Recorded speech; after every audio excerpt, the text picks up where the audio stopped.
नमस्कार। आज के वीडियो में हम मांगलिक दोष के बारे में बात करेंगे। मांगलिक दोष के बारे में लोगों के मन में बहुत सारा डर है, बहुत सारी भ्रांतियाँ हैं, बहुत सारे प्रश्न भी हैं। तो आज उनके जवाब देने की मैं कोशिश करूँगी। मांगलिक कुंडलियाँ कौन सी होती है, मांगलिक दोष कैसे बनता है, पहले इसके बारे में जान लेते हैं। मंगल जब भी कुंडली के first, second, fourth, seventh, eighth या 12th हाउस में होता है तो हम उसे मांगलिक दोष बोलते हैं।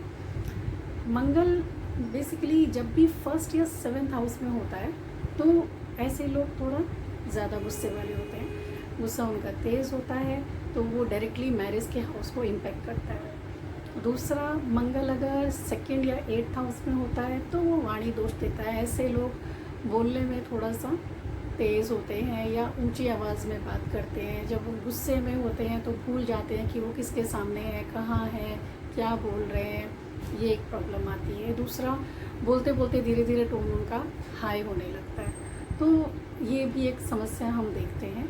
अगर मंगल 4th या 8th हाउस के अंदर होता है तो वो जनरली लड़ाई झगड़े से रिलेटेड होता है, तो वो मैरिड लाइफ को डायरेक्टली इम्पेक्ट करता है। इसी वजह से लोग मांगलिक के नाम से ही डर जाते हैं, जबकि ऐसा नहीं है। मंगल के बहुत सारे फ़ायदे भी हैं। मांगलिक लोग जो होते हैं जनरली अगर हम देखें 1st या 7th हाउस का मंगल है, वो बहुत स्ट्रॉन्ग पर्सनालिटी होते हैं, डेयरिंग नेचर होता है उनका, लीडरशिप की क्वालिटी होती है उनके अंदर, बहुत केसेस में लकी भी बहुत होते हैं और सेल्फ डिपेंडेंट होते हैं। तो बहुत अच्छे तरीके से अपना बिज़नेस हैंडल करते हैं और बहुत अच्छी पोजीशन पे भी रहते हैं, चाहे वो जॉब करें या बिज़नेस करें, तो इसको हम ख़राब नहीं बोल सकते हैं। हाँ, गुस्सा क्योंकि तेज़ है तो उसको ज़रूर कंट्रोल में करने की ज़रूरत रहती है। नेक्स्ट जो क्वेश्चन हमारे पास आते हैं वो ये कि क्या मांगलिक नॉन मांगलिक से शादी कर सकते हैं? तो जी हाँ, मांगलिक नॉन मांगलिक से शादी कर सकते हैं। उनमें कुछ हमारे ज्योतिष शास्त्र के अंदर कुछ योग हैं, कुछ कॉम्बिनेशन हैं, अगर वो लग जाते हैं तो किया जा सकता है।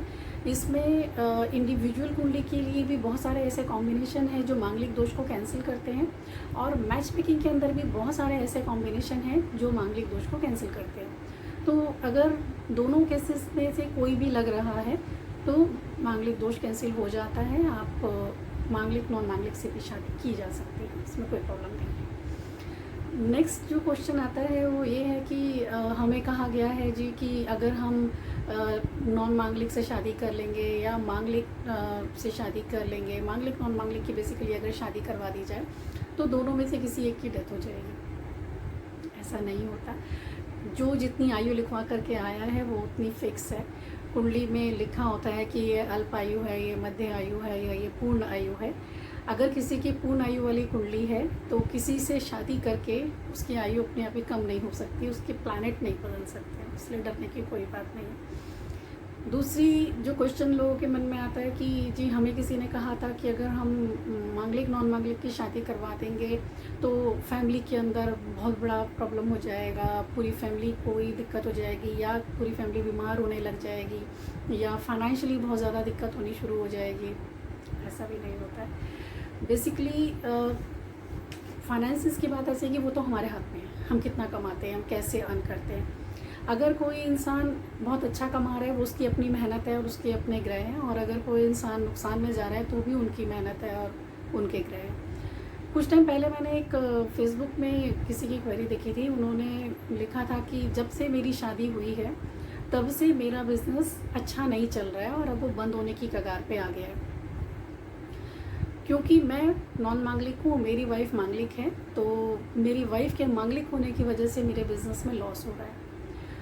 और मैं हैरान हूँ कि उस पर्सन के कमेंट बॉक्स में सारे एस्ट्रोलॉजर्स ने रेमेडी दी थी, किसी ने भी ये नहीं कहा कि भाई साहब अगर आपके बिज़नेस में लॉस हो रहा है तो उसके लिए सिर्फ आप ही जिम्मेदार हैं, बिज़नेस आप चला रहे हैं, आपकी वाइफ नहीं चला रही है, तो अपने लॉसेस आप किसी दूसरे के सर पे कैसे दे सकते हैं, ये गलत है। तो इसको समझिए कि लोगों के मन में किस हद तक भ्रांतियाँ फैली हुई हैं, इसको समझने की ज़रूरत है। आपका जो नुकसान है, आपका जो फ़ायदा है वो आपकी वजह से है, किसी थर्ड पर्सन की वजह से नहीं हो सकता है। नेक्स्ट जो क्वेश्चन आता है वो ये है कि जी हमें कहा गया है कि 28 के बाद मांगलिक दोष ख़त्म हो जाता है, आप शादी कर सकते हैं। मांगलिक दोष ख़त्म कैसे हो जाएगा? अगर 28 के बाद मंगल जहाँ बैठे हैं वो तो वहीं रहेंगे, वहाँ से मूव तो नहीं कर जाएंगे, ठीक है। तो ख़त्म तो नहीं होता है, लेकिन हाँ उसके पीछे एक लॉजिक है। वो लॉजिक ये है कि जब हम यंग होते हैं या जब हम टीन एज में होते हैं तो हमारा मंगल बहुत स्ट्रॉन्ग होते हैं। तो उस टाइम पे हमारा गुस्सा बहुत तेज़ होता है, किसी की सुनना नहीं चाहते, समझना नहीं चाहते, अपनी चलाने की कोशिश करते हैं। लेकिन जैसे जैसे हमारी एज बढ़ती जाती है हम अपने एग्रेशन को कंट्रोल में करना सीख जाते हैं। हमें समझ में आ जाता है कि हमने किस सिचुएशन को कैसे रिएक्ट करना है, किस सिचुएशन पे हमने कैसे हैंडल करना है, या कहाँ हमें गुस्सा करना है, कहाँ हमें गुस्सा नहीं करना है। तो थोड़ा मैच्योरिटी लेवल हाई होने की वजह से हम रिश्तों को आसानी से संभाल सकते हैं। तो चाहे पर्सनल लाइफ हो या प्रोफेशनल लाइफ हो, दोनों में ही इंसान गुस्सा कंट्रोल करना सीख जाता है उम्र के साथ धीरे धीरे। और कई बार क्या है कि गुस्से की वजह से बहुत से नुकसान भी हो चुके होते हैं, तो भी खुद को बदलने की कोशिश करते हैं।